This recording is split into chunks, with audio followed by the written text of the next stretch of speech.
সবাই আসসালামু আলাইকুম। বাবা এই যে সকালবেলা বৃষ্টির পানি জমাচ্ছে। নাববো, দেখো তো কতটুকু পানি নিয়েছো তুমি।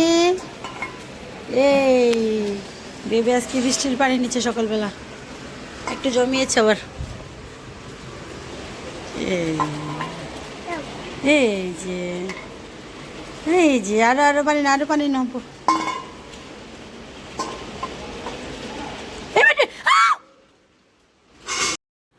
আর একটু আগে আপনারা যে চিৎকারের শব্দ হচ্ছে ভয় পেয়েছেন, তো তেমন কিছু হয় না। এগুলো আমাদের বাসায় রেগুলারই মাঝে মাঝেই হয়। বেবি হচ্ছে বারান্দা দিয়েছে, বাটি ফালিয়ে দিয়েছিল, তো এটা আবার আনতে হয়েছে। তো ওরা আর যাদের বাসা বাচ্চা আছে তারা তো জানেনি, বাচ্চাদের আসলে এগুলো হচ্ছে স্বভাবগত কাজ, ফেলে করা, তারপরে হচ্ছে পেন্সিল সব কিছুই। তো গিয়ার করা তো আনার পরে যে দুপুরে রান্না করব আজকে হচ্ছে ভাত, তারপরে হচ্ছে পটল ভাজা, আর সেই সাথে হচ্ছে পটল আলু দিয়ে হচ্ছে আর চিংড়ি মাছ দিয়েছে একটা মানে তরকারি রান্না করব। এটা কিন্তু ভীষণ মজা লাগে। তো ছুরির সাহায্যে এভাবে আমি পটলের উপরে খোসাটা হচ্ছে যেগুলো ভাজবো সেগুলো হচ্ছে এভাবে পরিষ্কার করে নিয়েছি আর কি। তো ছুরি দিয়ে এভাবে তাড়াতাড়ি করে মানে পরিষ্কার করলে কিন্তু খুব দারুণ মানে সহজ হয়। তো আমি বেসিনের থেকে অল্প অল্প পানি দিয়ে সুন্দর করে পরিষ্কার করে নিয়েছিলাম, খুব তাড়াতাড়ি এভাবে কাজগুলো হয়। তো পটল ভাজাটা কার কার খেতে ভালো লাগে? আমার কিন্তু পটলের সিজনে পটল ভাজাটা খেতে দারুণ লাগে, আর সেই সাথে পটল আলু আর চিংড়ি মাছ দিয়ে, ছোটো চিংড়ি দিয়ে রান্না করে কিন্তু ভীষণ মজা লাগে। তো আপনি এবার ট্রাই করে দেখতে পারেন। তো এইভাবে আমি কয়েকটা মানে রেখে দিব, কয়েকটা রেখে ভেজে নিব পটল, আর কিছু দিয়ে হচ্ছে তরকারি রান্না করবো। আলু একটু বেশি করে দিয়ে, যাদের বাসা আছে বাচ্চা মানে ছেলে পেয়ে থাকবে, মানে ছেলে মেয়ে থাকবে, তারা হচ্ছে একটু আলু দিবেন, কারণ বাচ্চারা বেশিরভাগ সময় হচ্ছে ভেজিটেবলের সাথে মানে আলুটা বেশি পছন্দ করে। তো আলুটা একটু বেশি পরিমাণ দিলে তো ওই আলুর সাথে একটু ভেজিটেবল অ্যাড করে দিলে সুন্দরভাবে খেয়ে ফেলতে পারবে না, কোনো বিরক্ত করবে না।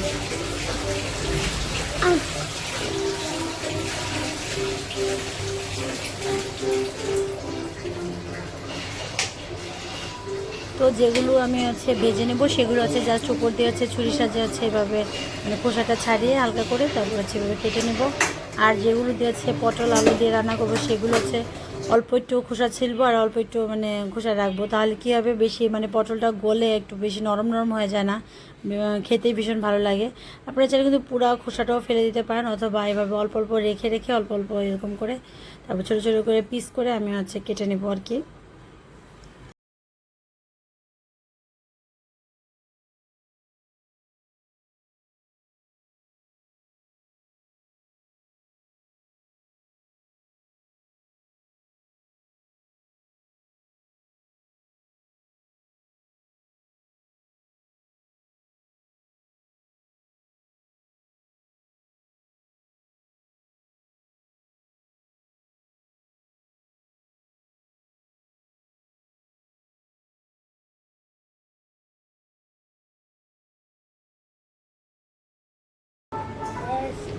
তো বাচ্চারা ওই পাশে হচ্ছে টেলিভিশন দেখছিল আর হচ্ছে বসে খেলা করতেছিল। তো আমি হচ্ছে এই ফাঁকে হচ্ছে রান্নাবান্নাটা করে আজকে যাবো হচ্ছে দাঁতের ডাক্তারের কাছে। তো তাফিফের হচ্ছে একটা দাঁতে হচ্ছে পোকা ধরেছে, সে সাথে হচ্ছে আমার দাঁতের হচ্ছে সমস্যা হয়েছে, তো এই জন্য হচ্ছে আমরা হচ্ছে দাঁতের ডাক্তারের কাছে যাবো।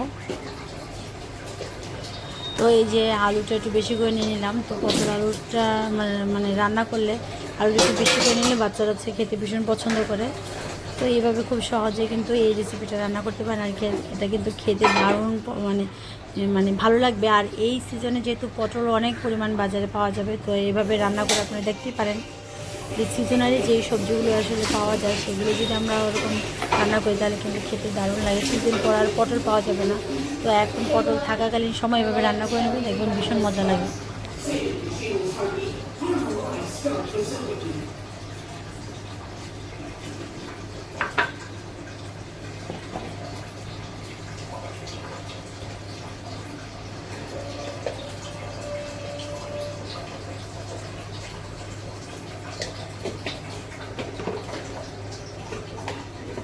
তো পটল ভাজার সময় হচ্ছে হলুদ লবণ দিয়ে হচ্ছে একটু মেখে তারপর হচ্ছে তেলে হচ্ছে ভেজে নেব।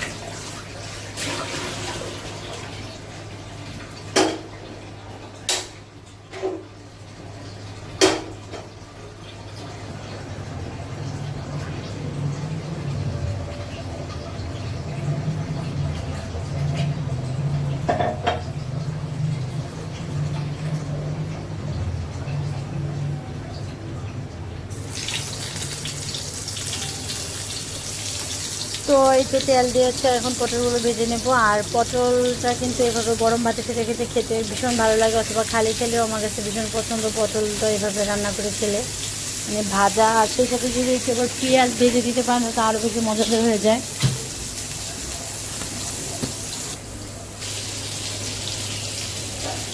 আর এখন হচ্ছে পটল আলু আর হচ্ছে ছোটো মানে চিংড়ি মাছ দিয়ে হচ্ছে একটা তরকারি রান্না করবো। এটার জন্য হচ্ছে কীভাবে রান্না করি সেটা হচ্ছে সেই রেসিপিটা কিন্তু শেয়ার করবো। তারপর হচ্ছে কড়াইতে হচ্ছে তেল দিয়ে দিয়েছি, আর হচ্ছে তারপর হচ্ছে পেঁয়াজ কুচি করে দিয়ে নিয়েছি। আর সেই সাথে কয়েকটা কাঁচামরিচ, আমি হচ্ছে কাঁচামরিচে রান্না করবো। কাঁচামরিচ তরকারিগুলো দেখবেন শুকনো মরিচ থেকেই আমার কাছে খেতে কিন্তু ভীষণ ভালো লাগে। আর যারা খেতে অভ্যস্ত তারা দেখবেন এক সময় যে শুকনো মরিচ যারা অনেক বেশি পছন্দ করেন তারা যদি কাঁচামরিচ দিয়ে খান দেখবেন আরও বেশি অনেক মজাদার হয়ে যায় তরকারিটা। মানে খেতে খেতে আস্তে আস্তে দেখবেন আপনাদের কাছে ভালো লাগবে। আমার কাছে তো কাঁচামরিচের সবজিগুলি বেশি পছন্দ শুকনো মরিচের সবজি থেকে। তো এখন হচ্ছে কাঁচামরিচ দিয়ে দেবো, আর সেই সাথে দিয়ে দেবো হচ্ছে লবণ দেওয়ার পর দিয়ে দেবো হচ্ছে মেথি ফোড়নে। আর তারপর হচ্ছে আপনার যে মশলাগুলো আমরা ইউজ করি রেগুলারলি আর কি, যেমন হলুদের গুঁড়া, তারপর ধনিয়ার গুঁড়া, জিরার গুঁড়া, এগুলো সবই হচ্ছে দিয়ে দিব অল্প অল্প করে। আর আদা রসুন বাটা দিয়ে সুন্দর করে হচ্ছে একটু কষিয়ে নেব।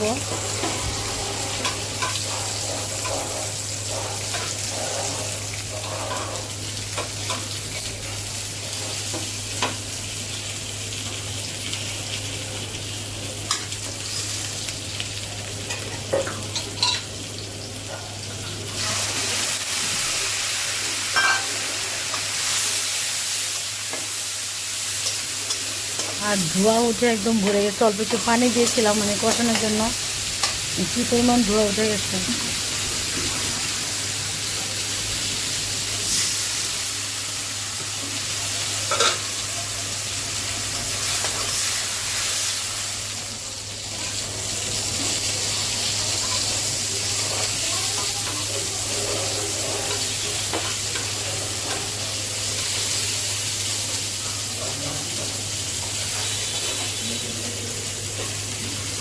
কি বাবা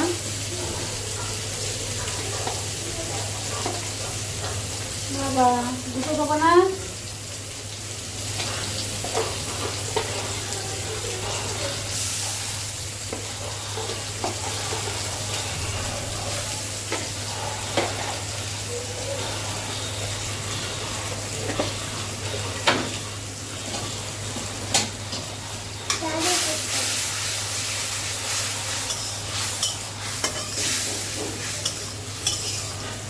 তো সবগুলো মশলা দেওয়ার পর আছে চিংড়ি মাছগুলো দিয়ে একটু কষিয়ে নেবো ভালো করে আর কি। তারপর হচ্ছে কাঁচামরিচগুলো একটু ভেঙে ভেঙে দেবো যাতে ঝালটা হয় সুন্দরভাবে, ফ্লেভারটাও ছাড়ে। তো এখন দেওয়ার পর হচ্ছে ভালো করে কষিয়ে নেবো। আর তারপর হচ্ছে আলু পটল যেগুলো কেটে রেখেছিলাম সেগুলো হচ্ছে দিয়ে দিব। ওই মানে তরকারিটাকে আবার ভালো করে কষাবো যাতে সুন্দরভাবে মানে ভালো করে যত কষবে তাহলে তরকারি কিন্তু ফ্লেভারও ভালো হয়, কালারটাও কিন্তু সুন্দর হয়।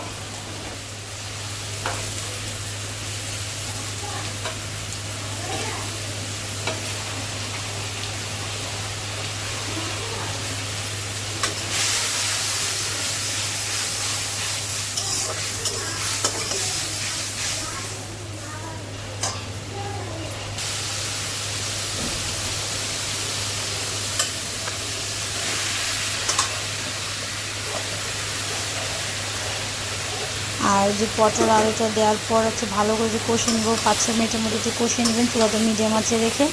তারপর দেখবেন কতটা সুন্দর হয়, এভাবে টেস্টি করে হচ্ছে খাবারটা হয়। আর যদি পারেন হচ্ছে একটু সাদা সরিষা বেটে দিয়ে দিবেন, এই তরকারিটাতে আরও বেশি টেস্টি হয়। মানে এই ঠান্ডা ঠান্ডা ওয়েদারে যেরকম বৃষ্টি পড়ছে, তো এরকম ওয়েদারে কিন্তু সরিষার মানে একটু পেস্ট দিয়ে দিলে কিন্তু এভাবে রান্না করলে ভীষণ মজার হয়।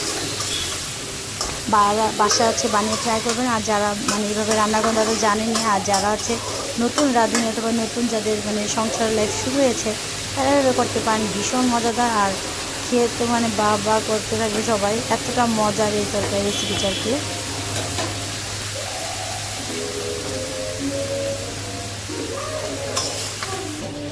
আর এই ফাঁকে হচ্ছে তিয়াম হচ্ছে আমার কাছে আম নিয়ে চলে আসছে, যে মামুনি আমাকে আম কেটে দেবো, তো হচ্ছে এই যে আমগুলো কেটে দিচ্ছি।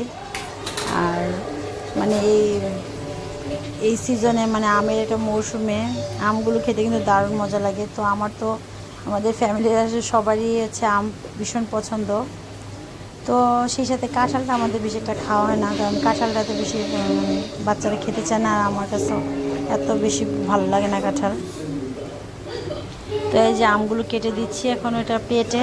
এরকম স্টিলের প্লেটগুলোতে দিলে সুবিধা কি, বাচ্চারা হচ্ছে হাত পা কাটার ভয় থাকে না। কাঁচের প্লেটগুলো দিলে অথবা বাটি দিলে তারা ভেঙে ফেলে। তো এইভাবে স্টিলের প্লেটগুলো ব্যবহার করাও কিন্তু মানে স্বাস্থ্যসম্মত আর হচ্ছে বাচ্চাদের জন্য সেফ। তো যারা বাচ্চার মা আছেন তারা বেশিরভাগ এগুলো ব্যবহার করবেন। এবার মেলামাইন থেকে, তারপর প্লাস্টিক থেকে, এগুলো কিন্তু ভীষণ ভালো। তো মানে শরীরের কোনো ক্ষতিকর হয় না, শরীরের জন্য হার্মফুল হয় না। তো স্টিলের প্লেটগুলো আমি বিশেষ করে ব্যবহার করি বাচ্চাদের ক্ষেত্রে, তাহলে কিন্তু মানে ভাঙারও ভয় থাকে না, আর হচ্ছে ক্ষতিকরও না। প্লাস্টিকের মেলামাইন এগুলো হচ্ছে দেখতে কেমন লাগে, মেলামাইন তো মনে হচ্ছে লাল লাল হয়ে যেতে দিন পরে, কেমন একটা বিরক্ত লাগে আমার কাছে। তো তারপর হচ্ছে যে কষানো শেষ, তারপর হচ্ছে পানি দিয়ে, তারপর ধনেপাতা দিয়ে জাস্ট ঢেকে রাখবো, ব্যাস তৈরি হয়ে যাবে মজাদার এই রান্নাটা। আর বিকেলবেলা তো দুপুরবেলা তো রান্না খাওয়া দাওয়া শেষ করে তারপর আমরা হচ্ছে যাবো হচ্ছে ডক্টরের কাছে। তো দাঁতের ডাক্তারের কাছে যাবো, দেখি ডক্টর কী বলে আর কি।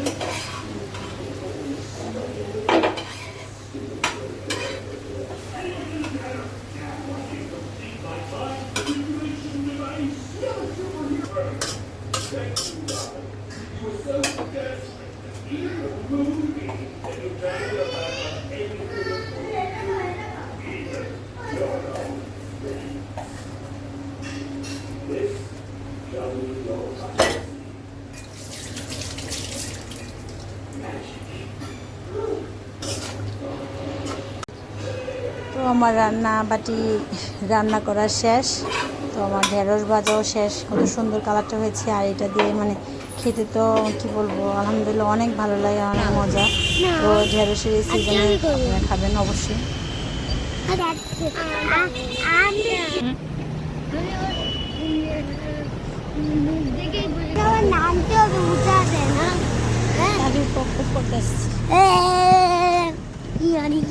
আমার দাঁত পোকা ধরে গেছে, এই জন্য আমার দাঁতও ঠিক করাবো, বুঝছো, মেডিকেলে, বুঝছো।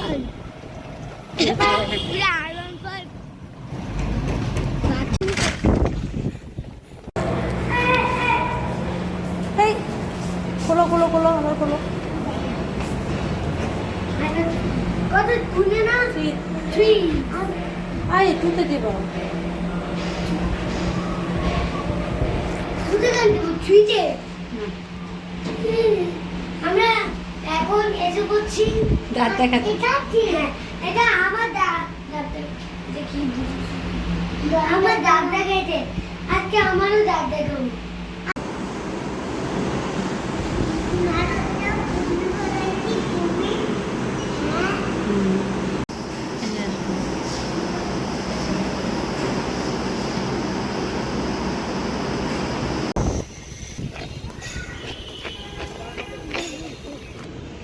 তোমার জন্য ফুল নিয়ে আসছে, বেবির জন্য পিঙ্ক কালারটা, তোমার জন্য হোয়াইট কালার। এটা ভাইয়ের জন্য নাও না বাবা। আমি একটা জিনিস বানাচ্ছি, দেখছো? এটা কি বানাচ্ছ? ওই যে হ্যাঁ, এটা আমি কি বানাচ্ছি, এখানে এখানে অনেক কিছু পরে আইসি হাসপাতাল বলেছি না কি? তোমার দাঁত তো আলহামদুলিল্লাহ বললো যে পড়ে যাবে, যত্ন করতে বস। আসো আব্বু আসো।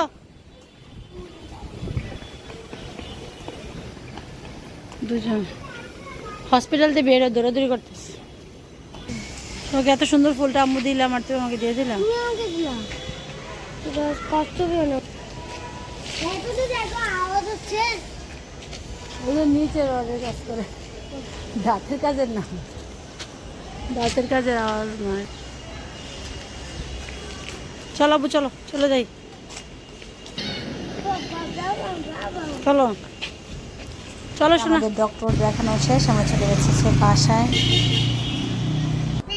এটা 5 নাম্বার ফুল ব্লকস, এটা হ্যাঁ 5 তাবিব হচ্ছে এগুলো বানিয়েছে বসে বসে এখন।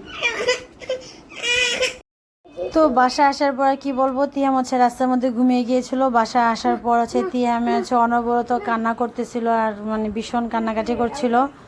তো এই তো তাফিফ হচ্ছে ক্লে দিয়ে খেলা করছে। তো এরপরে আর ভিডিও কন্টিনিউ করা সম্ভব হয়নি, তো তিয়ামের কান্নাকাটি করছিল। দেখো